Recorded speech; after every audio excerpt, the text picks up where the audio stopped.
say. Luigi, want to say something? Yes.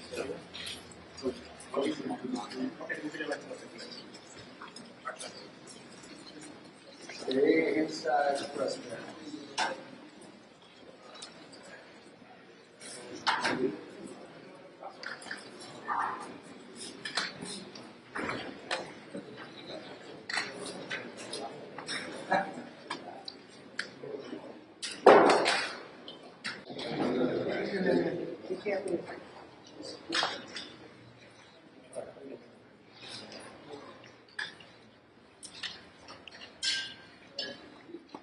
First, so with respect to whatever goes on there, as the party with primary jurisdiction, the trial and the sentencing will take place here prior to anything that takes place in the federal system.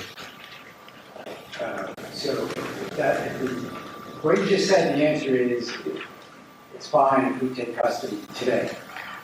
That I'm not sure, because Your Honor signed a writ in which it says that we're going to return the defendant to federal custody. So I think that would be step two. I do think that logically, as the party with primary jurisdiction, the custody should be here, but I asked the court, in light of the court signing the writ indicating that we would return him to federal custody, that be done at a later time.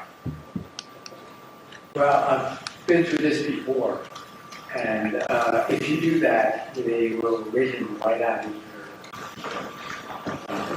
So I don't think I'm going to do that. But if you work it out with them, that we will take custody rather than us bringing him back for any proceedings, that would be great. We will make every effort to accomplish that, Your Honor. But there should be some kind of detainment, you don't know that. Yes. If there's a period of order changes, there should be some mechanism that he's brought here. Absolutely. And then you can make it go. All right, is there any further? Yes, Your Honor. We'd like to make a record, if that's okay with Your Honor. First, we'd request immediate expedited discovery in this case. The people have had this case for about almost 3 weeks, and that's more than enough time to gather as much information as they can give to us, especially now that we have two proceedings that we have to answer to, one of them being death eligible. So we are requesting that we get immediate discovery of the New York City Police Department and FBI and federal and state documents. And the second thing I want to make a record of, Your Honor, is I'm very concerned about my client's right to a fair trial in this case. He's being prejudiced by some statements that are being made by government officials. Like every other defendant, he is entitled to a presumption of innocence. But unfortunately, the way this has been handled so far, his rights are being violated. And as you know, Your Honor, there's a wealth of case law guaranteeing his right to a fair trial, but none of the safeguards have been put in place yet here. In fact, it's just the opposite of what's been happening. He's a young man, and he is being treated like a human ping pong ball between two warring jurisdictions here. These federal and state prosecutors are coordinating with one another, but at the expense of him. They have conflicting theories in their indictments, and they're literally treating him like he is like some sort of political fodder, like some sort of spectacle. He was on display for everyone to see in the biggest staged perp walk I've ever seen in my career. It was absolutely unnecessary. He's been cooperative with law enforcement. He had been in custody for over a week. He waived extradition. He was cooperative at all accounts. There was no reason for the NYPD and everybody to have these big assault rifles that, frankly, I had no idea it was in their arsenal. And to have all of these, the press there, the media there, it was like perfectly choreographed. And what was the New York City mayor doing at this press conference, Your Honor? That just made it utterly political. And as Your Honor knows, under Lauro v. Charles, the Court of Appeals for the Second Circuit has held it to be clearly established that these staged perp walks to the media, unrelated to a legitimate law enforcement objective, is unconstitutional. And I submit there was zero law enforcement objective to do that sort of perp walk. There's absolutely no need for that whatsoever.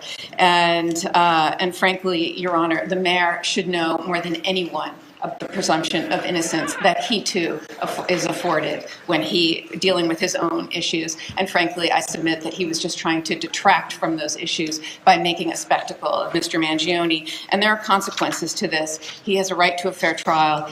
And I just want to put on the record statements that the mayor made publicly about my client.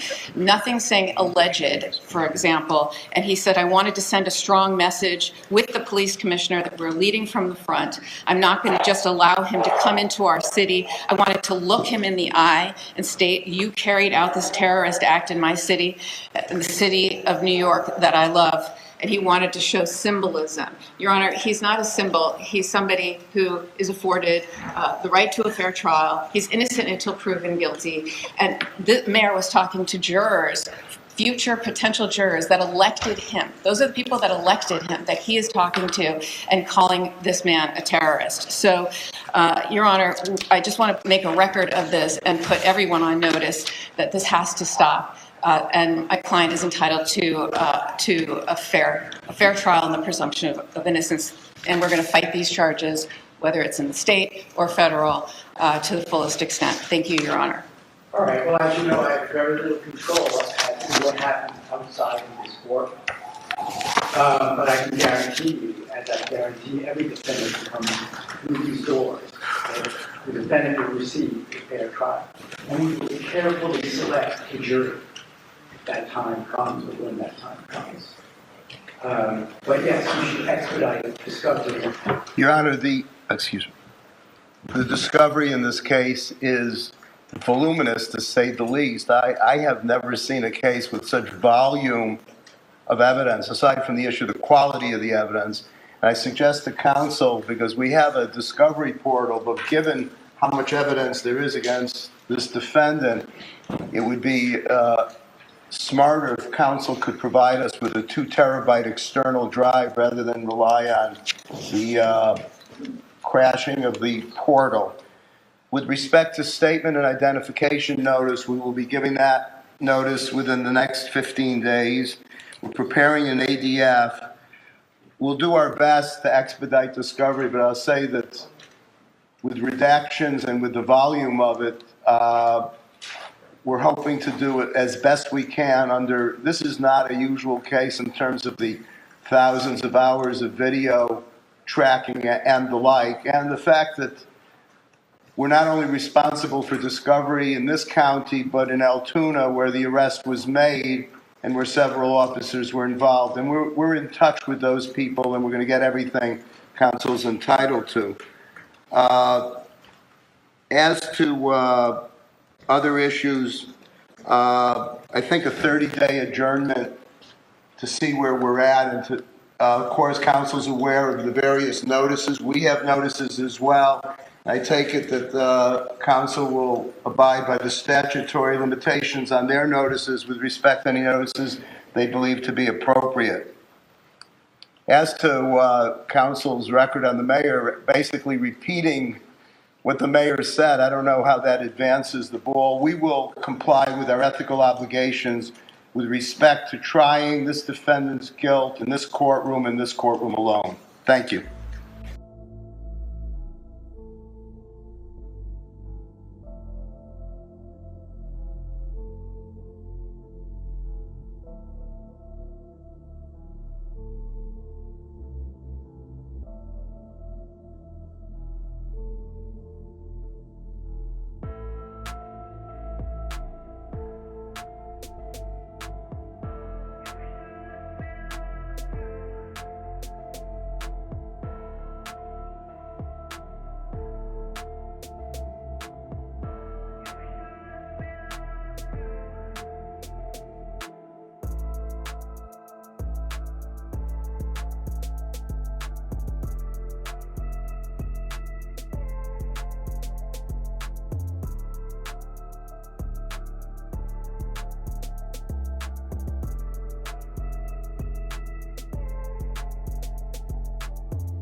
Ready to go.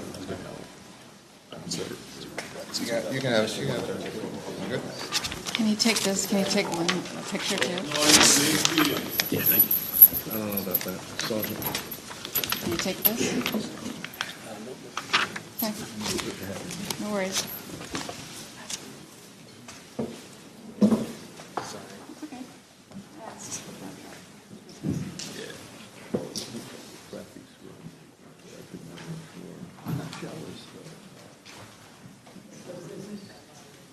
Thank you, Your Honor. Thank you, Your Honor. Happy holidays.